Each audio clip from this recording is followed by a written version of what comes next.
He even told people that something big was going to happen, and just told random people that. And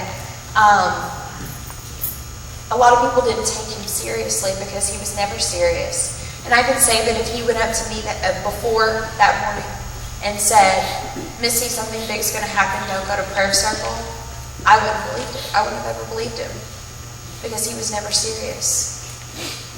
Well, that morning, my twin sister, after she was done calling my parents, she went into the gym where everybody was taking the kids. And she ran into a friend of ours that lived across the street from us in our neighborhood. And he was like, Mandy, what's going on? What happened? Because she was crying and he knew that she knew what happened. And she said, Michael, he brought a gun to school. And Missy was shocked. And I don't know if she's okay. I left her, she was talking, but I don't know if she's okay. And my friend said, oh my gosh, he told me something big was going to happen. He told me not to go to prayer circle that morning. But I didn't say anything. And it's all my fault. I remember 8 years later, he called me crying, saying, it's all my fault, Missy. I'm the reason why you're in a wheelchair. And I said, no, it's not your fault. It is not your fault. We didn't know then. But it's so sad that he had to carry that feeling and may still be carrying it today after 8 years, thinking that he had some kind of responsibility in it. I also had a boy that made fun of Michael come up to me later on and tell me that he was sorry for making fun of Michael, that he almost felt responsible for that too. And then I told him, no, it wasn't your fault either. It was his choice to bring a gun to school. It was nobody's fault but him making his own choice that morning. But after that morning, I ended up spending about 5 months in the hospital, learning how to live my life in a wheelchair and just recovering from the injuries that I got. While in Leeward's Hospital, that's where I was, I did some physical therapy. And I had to learn how to sit up again, which was one of the hardest things. If I could think of something through this entire thing that was one of the hardest, was learning how to sit up again. I had laid down for so long, I guess it was blood pressure and stuff like that every time they tried to sit me up, I felt like I wanted to get sick. I just felt it was horrible. But when they finally got me to the position where I was able to sit up, then I was able to start doing some more physical therapy. I learned how to put my clothes on, which took me 45 minutes the first time I learned how to do it. They timed me. And I remember, as time went on, obviously it got better, and now I can get dressed like that, like real quick. But it was hard when I first learned how to do it. Even the simplest thing of picking something up off the floor was scary to me because of my paralysis being so high, I don't have the balance. So I had to learn how to do that over again.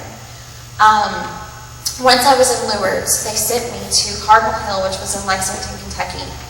And there I had to learn how to do some more things, like learning how to get in and out of the shower or to get in and out of my car, those kind of things.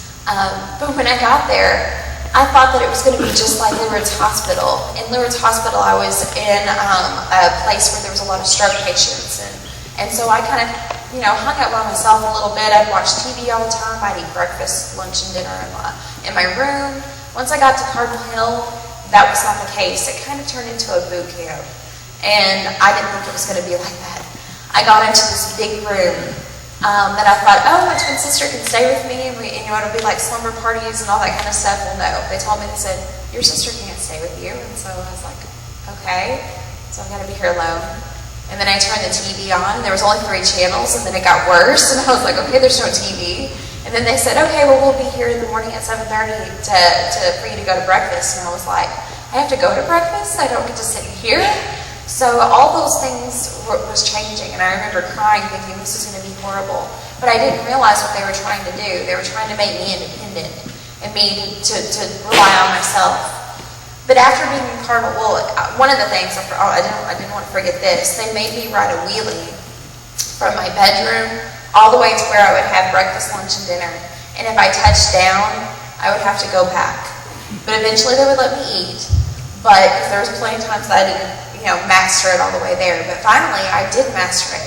But, not only are wheelies fun though, it's something that I had to learn just to be able to get around, to get up curves and stuff like that. So, but after Cardinal Hill, I was able to go back to my school, and it was a big adjustment of having to learn how to go back to school whenever I left walking, and then now I'm having to come back in a wheelchair.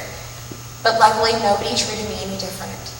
And I even went back to prayer circle that day because nothing was like that was going to ever keep me from praying to God that morning. That was not going to keep me from going back to prayer circle. And I even went back to the same spot that I was in that morning, and then continued to go ever since then. But I spent my entire junior year back in school. On December the 16th of 1998, which was in my junior year, we were all able to go and say something to him. All the victims and the victims' families. And he would always hold his head down and just stare at the table that he was sitting at. And many people were getting up and they were screaming and they were yelling at him. And I know that all people heal in different ways and people deal with things in different ways. But I almost felt like he wasn't going to listen if people screamed and yelled at him. So I knew that I felt like I needed to talk to him like I'm talking to you now so that he would listen to me. So when it was my turn to get up, I told him that he could look at me if he wanted to. And he did. He looked at me. And I told him some of the things that I was embarrassed about. Because there are some things that I have to do that I had no clue that people that are in wheelchairs that are paralyzed would have to do. I told him some of the things that I was going to miss out on because that year I was involved in band and I was going to have to sit on the sideline. I was in choir and, I couldn't sing at all, but I loved the dancing part and I was going to have to dance from a wheelchair. Because we had a production called Kaleidoscope during our spring year that we would always do, and I knew that I was going to have to do that from a wheelchair and was worried about what I would look like dancing from a wheelchair. And then I also had played soccer in middle school and kind of wanted to get back into that, and at that point I wasn't going to be able to. But I told him even though that I was going to have to go through some things like that I still forgiven him for what he had done to me. And the reason why I'd forgiven him was because that's what I needed to release myself. Being angry and being mad over what he did to me was not going to make things better. Being angry wasn't going to make me walk again. Being angry was not going to bring the girls back that died, and was not going to change what happened that morning. So I decided to forgive him and free myself. And I think a lot of people when it comes to forgiveness, are very kind of standoffish from it because they think if I forgive, I let that person go and that they get released from what they did. And it's not. It releases you. It releases you from that anger and whatever it is that you may be feeling. And so I chose to forgive him. And I still believe that he has to deal with the consequences of his actions because he still killed 3 people and changed an entire community. But I still had to forgive him. But then I told him that I still believe that I would walk again. And I still believe that today. After that, then I got an opportunity my senior year, after my junior year, to go to Los Angeles to learn how to walk in a brace. I learned how to use this brace to stand up and walk a quarter of a mile in the Los Angeles Marathon.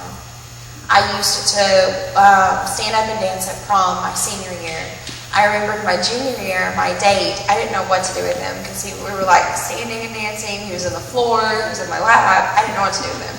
So my senior year, it was a lot easier because I was able to stand up and dance with my date and actually look him in the face. And I'm also 5'8", so it felt really good to stand up and not be short all of a sudden. All of a sudden I was like the shortest person instead of one of the tall people.